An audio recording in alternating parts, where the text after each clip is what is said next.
The female lead, Khloe, had witnessed my entire arrival into this world. She knew everything. She knew the system's mission for me.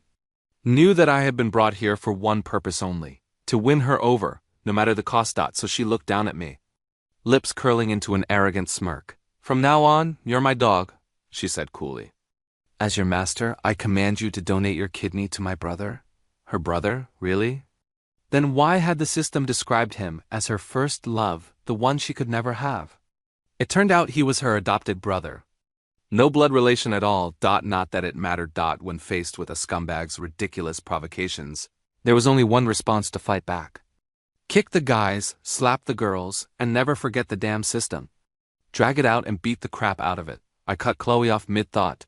I'm not donating my kidney. With that, I turned to leave, but a warning flashed through my mind. Host. The system said coldly, "I brought you to this world for one reason. To win over Khloe, you must gradually earn her goodwill and eventually, her love." I scowled. Is a woman's love supposed to be some grand prize? I snapped back in my head. You want me to give everything I have? Not for money or power, but for a woman's fickle affection? You think I'm an idiot? But just look at her, host, the system coaxed. Khloe is truly beautiful, isn't she? I glanced back. Khloe stood there, her eyes filled with smug contempt. I'm not the first person you've had sent here, am I? I asked. Khloe raised a delicate eyebrow. You catch on quick. So what happened to the others before me? I pressed. Are they all dead? Khloe didn't answer. She took a long drag from her cigarette instead, a cruel, amused smile playing on her lips. I stepped forward, snatched the cigarette from her fingers, and crushed it out. Between my thumb and index finger. Khloe froze for a second. Then she slowly exhaled a plume of smoke straight into my face. Interesting, she purred. They're all dead. Aren't they? I said quietly. After all, completing the mission was the only way back to my own world. Since no one had managed to win Khloe's love, the mission was still active. But the previous guys? They were gone. In that case, host, all you have to do is shut the hell up. The system snapped. I snarled internally, then lifted my gaze to lock onto Khloe. She looked almost nostalgic now, as if lost in some pleasant memory. A faint smile curved her lips as she began to speak. One of them fell madly in love with me the moment he arrived, she said lazily. When he realized he could never have me, he jumped off a building. She tilted her head, as though recalling a fond anecdote. Another reluctantly became my boy toy and eventually died of depression. One served me with all his talents, only to die a miserable death from sickness after I'd wrung him dry of all his worth. Her voice remained light. One did my dirty work for me, so I had him silenced. And another one fought me with everything he had. Her smile widened. But in the end, he had no choice but to submit. After endless torture, he finally kicked the bucket, just last week. When she finished, she looked at me with open mockery. Let's make a bet, she said. Let's see how long you last before you're on your knees, begging me to spare you a shred of affection. A crazed excitement lit up her eyes. Given your pathetic display so far a day? She laughed softly. What's the matter? Are you not expecting to live past tomorrow? Why the rush? Why the rush? I shot back. A sharp, piercing alarm suddenly blared in my mind. After half an hour of trying and failing to reason with me, the system's tone finally shifted. If you refuse to get back on track and start earning Khloe's goodwill, it warned, I will be forced to take compulsory measures. What kind of measures? I demanded. I looked up at the small glowing orb that represented the system, and a searing pain exploded through my entire body. An electric shock, host. That was merely the lowest level. If you continue to be stubborn. It never finished its sentence. I had already bolted into the bathroom of the master suite, slammed the door shut, and locked it. I reached into my own mind, seized that glowing orb of light, and yanked it out in front of me. Without a word. I drew back my fist and punched it. A shriek echoed inside my head. A triumphant grin spread across my face. So you can feel pain, I said. You can actually feel pain. Before I could finish, another jolt of electricity, far more agonizing than the last, ripped through me. Without hesitation, I hammered the orb with 5 more punches. It retaliated, shocking me 4 more times during my assault. Pain twisted my face every single time the electricity surged through me. My muscles spasmed, my vision blurred, but no matter how much it hurt, I kept my fist clenched and my mouth shut, pounding relentlessly at the orb. You'd better kill me with this electricity right now, I growled through gritted teeth. Because as long as I'm still breathing, I'm going to beat you to death. I drove the point home with 3 more punches. Let's see who gives out first. I wasn't the top dog at MIT for nothing. The reputation I'd earned wasn't luck. It was blood, sweat, and stubbornness. You might be a powerful system, I snarled. But I Ethan earned my name. 4 hours. 4 straight hours of deadlock. During that time. I beat the damn thing unconscious 3 separate times. In the end. The system finally broke. I was wrong, it whimpered weakly. I was wrong. I never should have brought you here. I'll send you back right now. You dare? I snarled, lifting the orb. Its light was dim now, flickering erratically in my grip. Send me back so you can just drag in another innocent guy? I continued coldly. Let Khloe make him her new chew toy? Let her torture him, get off on his begging, and watch him die? I paused. Then, in a voice so calm it was terrifying, I asked, do you know how many cuts it takes to perform death by 1,000 cuts? 3,357. The system answered instinctively, and you'll feel every single one. I pulled a small utility knife from my pocket and feinted a jab toward the orb. It shuddered violently, light warping as if in panic. As weak as it was, it still managed to beg. I won't send you back, it cried. I promise. I really won't, sir. Fine, I said, easing the knife back slightly. From now on, you call me boss. Understood? Why, yes, boss. And you won't breathe a word of this to Khloe. Don't worry, boss. The system can only interface directly with its host. Aside from the initial handover, no one else in this world can see or hear me. Good, I said. Now give me everything you have on Khloe and that brother of hers. And I mean everything. I'll donate the kidney to your brother. I stood in front of Khloe with my hands shoved into my pockets, one of them secretly clutching the system orb. I deliberately put on my most defeated, resigned expression, a smug, triumphant smile spread across her face, as if everything were unfolding exactly according to her expectations. She set her wineglass down and glanced casually at her watch. 5 hours, she said. You've lasted longer than any of the others. She raised a hand and gave 3 slow, deliberate claps, mock applause dripping with ridicule. Her lips curled into a contemptuous sneer. Kneel, little man, she said sweetly. You've finally earned the right to be my dog. But you're not qualified to be my master, I replied coldly. I agreed to donate a kidney. I continued, unwavering, not my dignity. I'm not selling my soul. You can drop the high and mighty act, Khloe. It's disgusting. My undisguised revulsion clearly caught her off guard. She slowly swirled the red wine in her glass, falling silent for a moment before a knowing smile bloomed across her face. Switching up your strategy? She said lightly. Are we? She stood, her 5'9" frame casting an imposing presence as she closed the distance between us, deliberately invading my personal space. Playing hard to get, she murmured. Trying to get my attention? She reached out and tapped the tip of my nose playfully, nodding with a faint smile. I'll admit it, she said. Your little game is starting to work.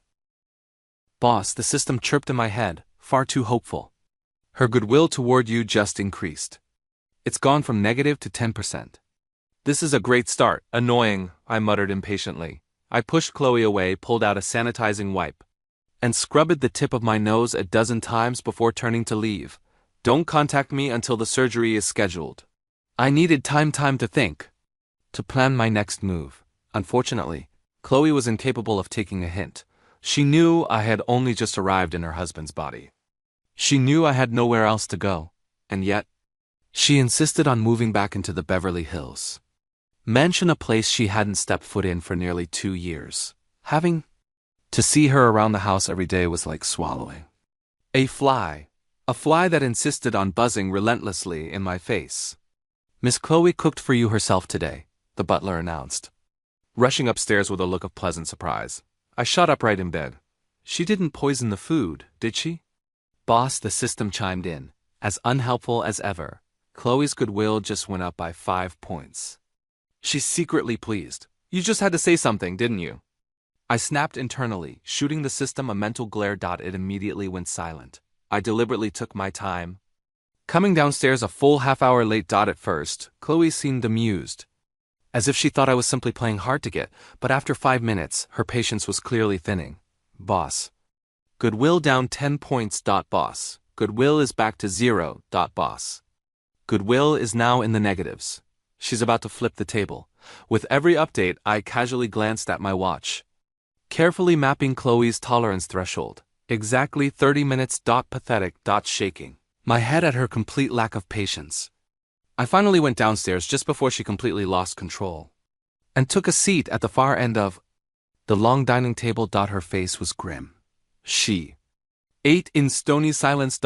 So did I. Neither of us spoke a word. Suddenly, she kicked the table in frustration, making the solid oak structure tremble. I didn't even look up. I just started eating faster. Then came a loud crash. Khloe had smashed her bowl. I felt a surge of irritation. I had no idea who this childish tantrum was supposed to be for. She looked like a little kid who'd been denied candy. Then she slammed her fork straight into my soup bowl, splashing hot broth onto my face. That was it. I put my silverware down calmly and stood up to leave. Khloe jumped to her feet, clearly about to shout my name, but then she froze. She remembered she didn't know it. She had to sprint around the table to block the staircase. "What's your name?" she demanded, arms crossed, her tone dripping with the condescension of a goddess addressing a mortal. I shot back. "Do you deserve to know? Are you insane?" She shrieked, but just as she was about to completely lose her temper, she seemed to remember something. Forcing her anger down, she grabbed my arm, dragged me back to the table, and ladled a fresh bowl of soup, placing it carefully in front of me. "Drink up," she said tightly. "I made it just for you." "There's a problem," I replied, glancing at the bowl. "It's too rich. I don't like it." "It's good for you," she snapped. "Good for your kidneys. You're going to drink every last drop." So that was it. I knew there had to be a catch to her sudden kindness.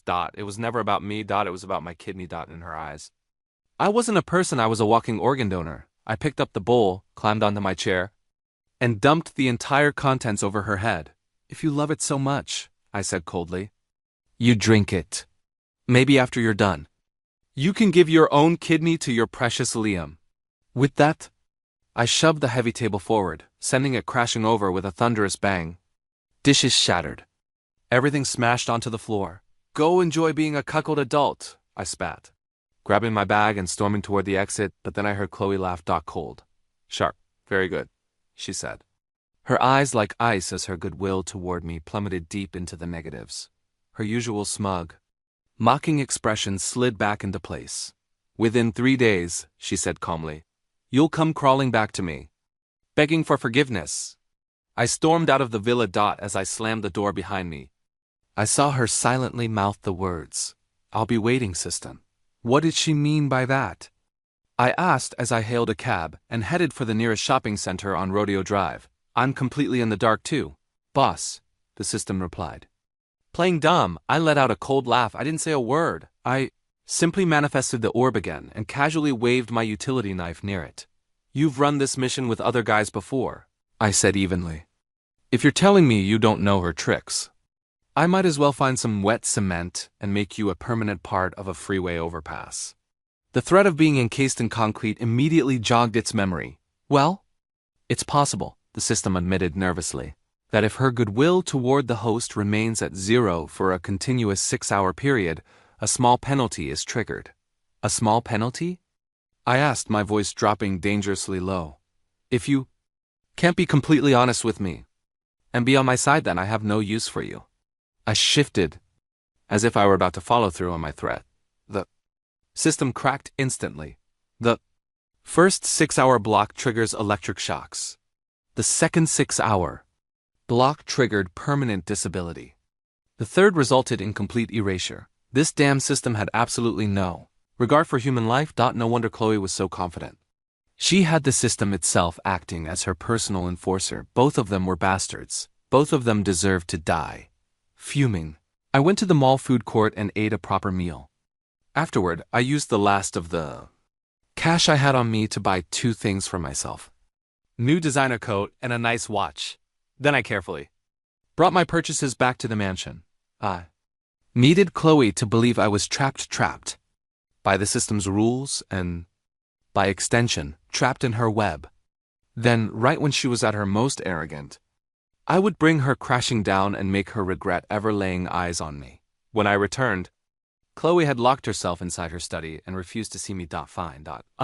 Dragged a beanbag chair over from the living room and set up camp right outside her door, blocking her in. When I woke up the next morning, my new coat and watch were gone. In their place were 2 dirty footprints pressed into the beanbag, leading straight to the now open study door. I could hear a man's laughter coming from inside. He didn't actually think buying you a couple of cheap trinkets would get him back in your good graces, did he? A man sneered. Liam, who said you could touch my stuff? I yelled, lunging forward to grab my belongings, but both Liam and Khloe held on tight. There was a sickening rip. My new coat tore clean in half, and the watch was sent flying, smashing against the hardwood floor and shattering on impact. I glared at Khloe. Her expression darkened. Yesterday, when she found you sleeping outside her door, her goodwill went up to 5%, the system reported. It's back to 0 now. She thinks you're pathetic. Shut up, I snarled at the system. Khloe, however, continued taunting me. Finally realized you need to kiss up to me? She mocked. A little too late for that. You shut up too, I shot back. I clamped a hand over her mouth, cutting off her smug words mid-sentence. I bought that stuff for myself with my own money, I said coldly. What are you beggars? Stealing from people? You treat me like dirt and expect me to grovel at your feet? I was on a roll when I saw Liam open his mouth to argue. I clamped my other hand over his as well. Both of you shut up. The world fell silent. It was wonderful. As punishment, Khloe moved the transplant surgery up. By dawn, she had the entire medical team on standby, 30 minutes before I was scheduled to go under. Liam requested to see me. Based on every story I'd ever read. This was the part where the villainous rival came in to gloat. Just in case, I had a digital voice recorder running and 8 hidden cameras already planted. Well, Ethan, Liam said, looking down at me as I lay strapped to the operating table, his expression mockingly innocent. You didn't really think becoming Khloe's husband put you above me, did you? But what can I say? He continued smugly. Anything I want, my dear Khloe gives me. Your money. Your kidney. Even your life. He leaned closer, his voice dripping with delight. The funny thing is, I'm not even sick. I don't need a new kidney at all. And even though you're her husband, he added softly, she only ever loved me. Liam burst into hysterical laughter. He stood triumphantly beside my gurney, flashing the Rolex on his wrist. I let out a short, harsh laugh. You're actually fighting over a woman like her, I said. You really have no standards. So, I continue calmly, are we doing this surgery or not? If we are, get the hell out. You? Liam's face flushed with anger, then twisted back into a grin. Oh, we're doing it, he said eagerly. I want to watch them take your kidney and your liver and your heart. His smile turned predatory. You didn't think I'd let you walk out of here alive, did you? So that was his plan. He wanted me dead on the operating table. I stared at him coldly, finally realizing just how deeply I had underestimated the depths of human cruelty. I'd been so focused on Khloe that I'd completely forgotten about him. Goodbye. You fool, Liam said smugly.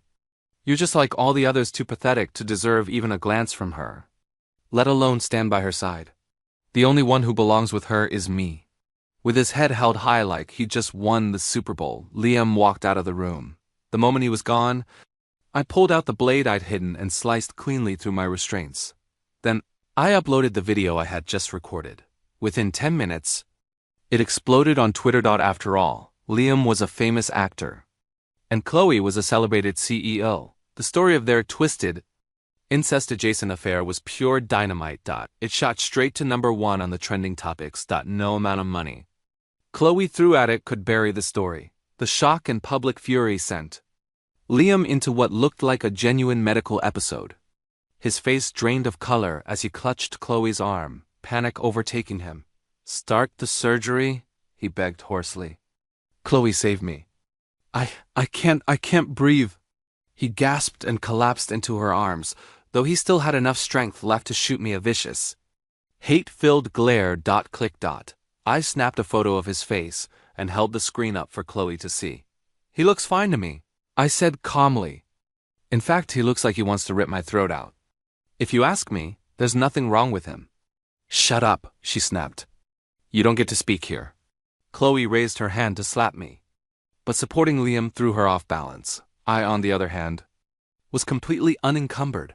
I swung a hard backhand across her face before she could even register the sting. I delivered another slap, this one straight to Liam. There's one way to find out if he's sick, I said evenly, revealing the utility knife hidden up my sleeve. Let's just cut him open and take a look. That pushed Khloe over the edge, with a furious scream. More than 30 of her bodyguards stormed into the room, surrounding me. Get him on the table, she shrieked. Do the surgery now. System, I said silently. I need a favor. Of course, boss, the system replied eagerly. Anything for you. I asked if it had any cheat codes, something temporary, but massive. A power boost. It did.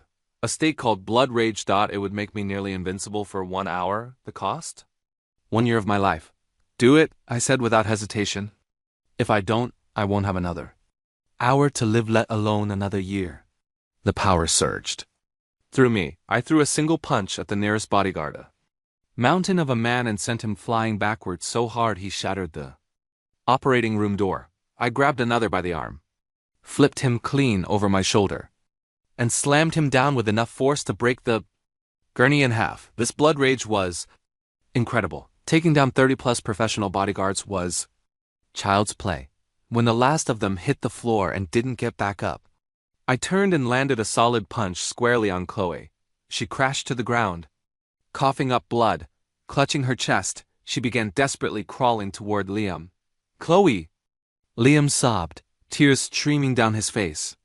He looked so heartbroken he could barely breathe. Hey there, I said casually, walking over and patting him gently on the head. He flinched as if I touched him with death itself. His face twisted into pure terror as he slowly, stiffly turned to look at me. Tell me, I said conversationally, how much force do you think it would take for me to twist your head clean off before I even finish this sentence? His eyes rolled back. He fainted. Boring.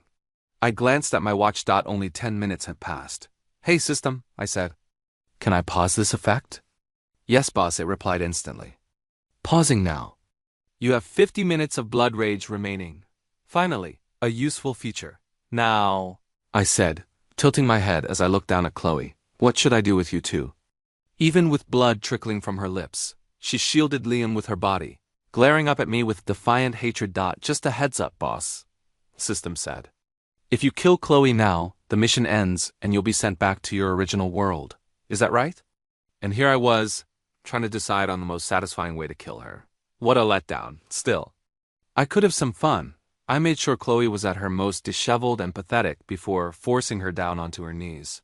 Then I revived Liam with a sharp pressure point pinch, grabbed his hair, and forced his head up, making him watch his beloved Khloe kneeling on the floor, stripped of every shred of her usual dignity. He let out a strangled cry. It was cut short when I shoved a dirty toilet plunger over his mouth. His eyes widened in horror as he struggled, only managing to create an even tighter seal. Satisfied? I asked cheerfully. I picked out an unwashed one just for you. I even kindly turned Khloe around, I added, smiling, so the loving couple could get a good look at each other's pathetic state. Oh. By the way, system, I said, a wicked grin spreading across my face as I looked at Khloe. That 1 year lifespan cost. You never said it had to be my lifespan, I said calmly. After the system confirmed that point, I turned my attention back to Khloe and laid out my terms. Either she paid the 1 year price, or I was going to take a piss on the floor and personally feed it to her beloved. Liam, Khloe refused. She descended into a fit of impotent rage, screaming hysterically for the system. Shock him. Do it, shock him. Erase him. She shrieked. I don't want to play this game anymore. It's not fun. I want out. I quit. For the first time, I gave her an icy, unyielding glare. What about all those boys you had killed? I asked coldly. Did they get a chance to quit? A wave of pure fury washed over me. I wanted to tear her limb from limb to avenge every man who had come before me. Please. She sobbed suddenly, her tone breaking. I'm begging you, sir. Please don't kill me. I'll give you the year of life. I'll give you my company. Just please don't kill me. Her pleas shifted, starting stiff and forced, then turning practiced, and finally desperate. She looked up at me with tears streaming down her face, like a terrified dog bracing for another beating.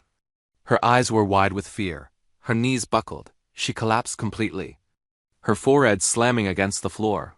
"What if I told you?" I said calmly, looking between her and Liam, "that only one of you gets to live?" I wanted to see just how deep this so-called true love really ran. Without a moment's hesitation, Khloe threw Liam under the bus. It was all his idea, she claimed. He had instigated everything. She never wanted to play this sick game. It was Liam who thought it was fun. "Is that right?" I said quietly. I rattled off the names of 4 of my predecessors' men who had died at her hands. Enraged, I grabbed both Khloe and Liam by the throat. I watched their faces flush, red then purple. I watched them gasp for air, eyes rolling back as they struggled uselessly. "This feeling," I said evenly, tightening my grip, "having your life in someone else's hands. It's new for you, isn't it?" "Please, boss," the system pleaded gently in my mind. "Let him go. Liam has terminal cancer. He won't live another 3 months. Don't dirty your hands on him." I hesitated for a single second. Then I released them. They collapsed to the floor, coughing violently. I ripped the plunger off Liam's face and shoved him directly in front of Khloe. "Give each other a kiss," I said, "and I'll let you go." Khloe looked utterly disgusted. "Go on," I pressed. "You two love making out in front of me, don't you? What's the problem now? Kiss. Do it now. I want to see you kiss until your lips are raw. Gag." As Liam squeezed his eyes shut and pressed his lips against hers, Khloe looked like she was about to vomit. I watched the expressions of pure disgust and hatred they exchanged and let out a derisive snort. So much for true love. I left Khloe and Liam behind in the operating room. Since their plan had been to get rid of me quietly, they'd chosen a secluded, off-the-books surgical suite hidden somewhere in a basement. With any luck, no one would find them for days. Perfect. That gave me plenty of time. I returned to the mansion, found a marriage certificate, and confirmed that Khloe was, without question, my legal wife. Then I got to work. I liquidated every valuable asset I could find and smashed anything I couldn't sell. I left with a suitcase full of priceless jewelry and watches, along with a debit card linked to an account holding over $200 million. I caught the first red-eye flight out of Laxdot by the time a battered Liam helped an equally battered Khloe back to her mansion. All they found were 4 bare walls. I'd even smashed the marble floor tiles. "This is the best he can do." Khloe scoffed with a dismissive eye roll. But when they arrived at her second home and found it in the same state of ruin, a flicker of unease crossed her face. Still, she forced a smile and patted Liam's hand. "It's fine," she said. "We'll just go to one of the other houses." They had actually made up. I watched the scene unfold on the system's holographic display, and it didn't matter. As the old saying goes, when poverty comes in the door, love flies out the window. When Khloe and Liam finally realized I hadn't just trashed all her properties and cleaned out her accounts, but had also used her company as collateral to take out a massive $200 million loan from the mob, arrogance finally shattered. Soon, my phone started blowing up with frantic calls from Khloe. I let the phone ring a few times on purpose, smiling to myself as I watched her name flash across the screen. Then I declined the call. Almost immediately, my phone exploded with IM notifications. Message after message, frantic and panicked. I sent back only one line: "You should probably save your money, Popper." Then I blocked her number and deleted the entire conversation. Being rich was incredible. I ordered everything on the menu without looking at prices. I bought houses on a whim. I owned more cars than I could ever realistically drive. I bought entire designer collections outright, clearing out stores just because I could. As a broke college kid who had never had anything, the first thing I did after getting rich was behave exactly like someone who had never been poor. New money. No manners. No restraint. I did whatever I wanted. The first time I stepped into an exclusive VIP club in Miami, surrounded by every vice imaginable, my thoughts drifted to my best friend Chris. He loved beautiful women. Loved them. It felt like a waste that he wasn't there with me. I would have filled an entire room with them just for him. I could already picture myself pressing stacks of cash into his hands, just to see the look on his face. The image made my chest tighten with something close to sadness. System? I asked quietly. Is there any way to bring someone here from my original world? Even in principle? In principle? No. The system paused, then continued. However, if two individuals can correctly answer 1,000 questions about each other, thereby forging a bond of true souls, they may then choose which world to inhabit together. We can do that, I said instantly.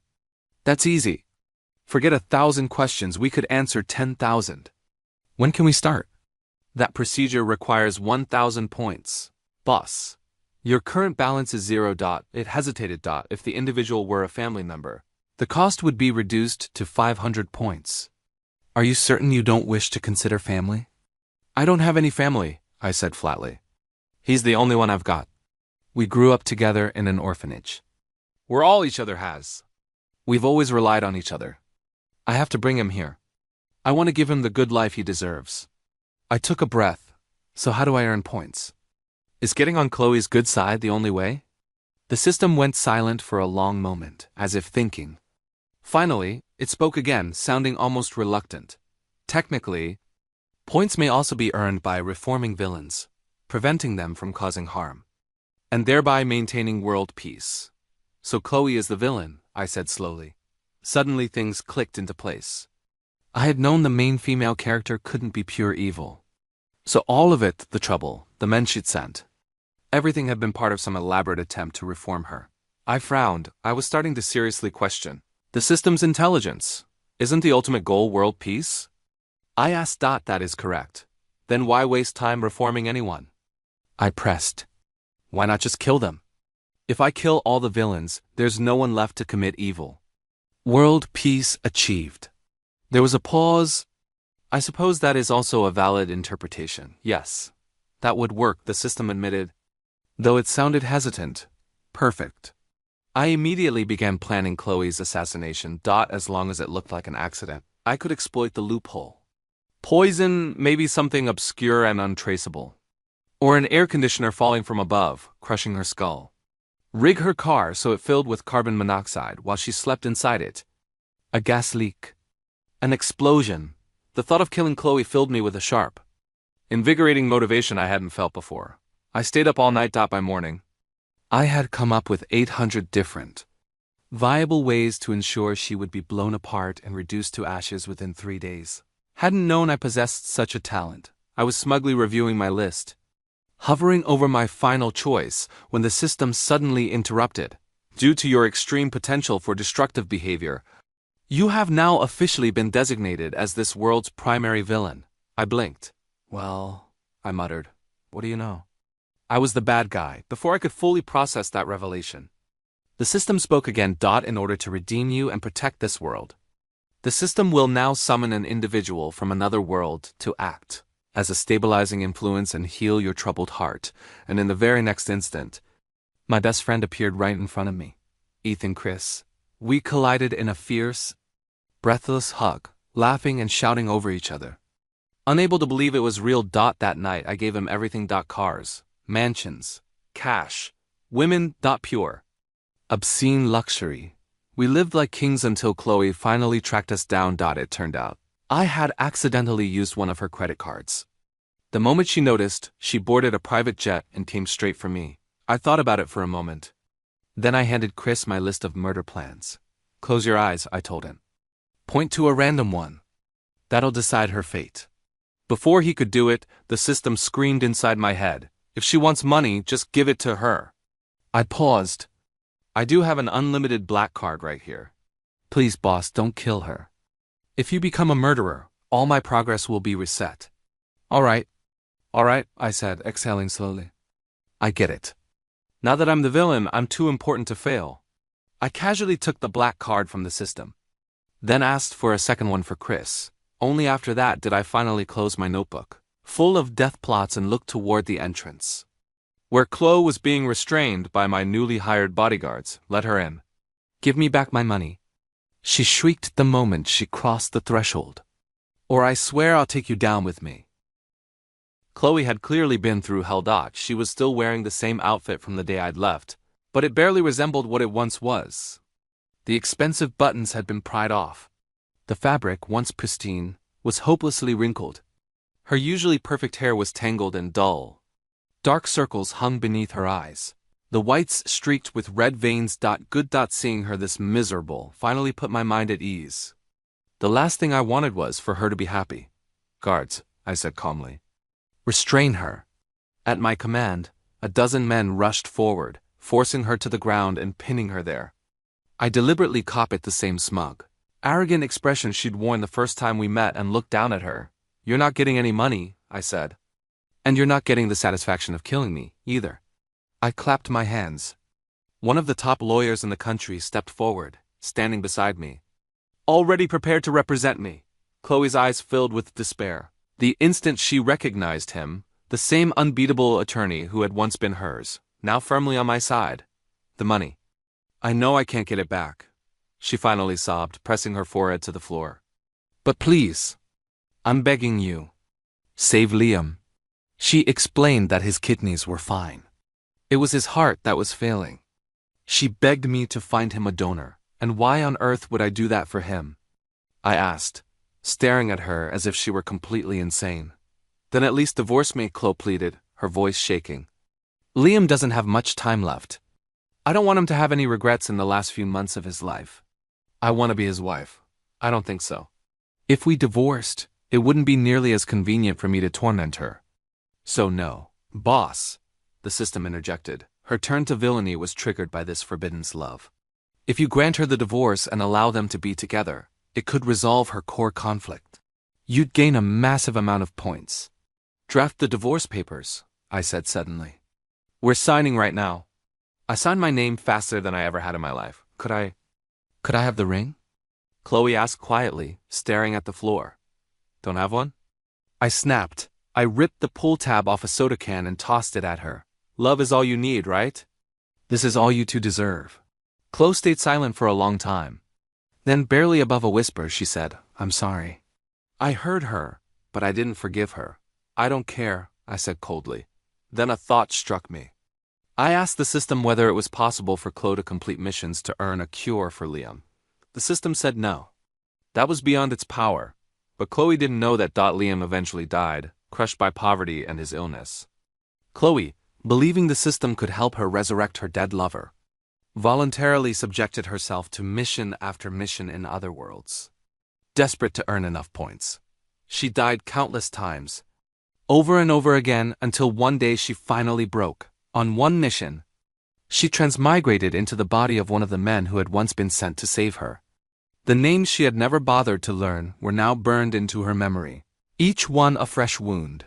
Wearing the faces of those boys, she was forced to watch as her beloved Liam spat venom and laid cruel traps.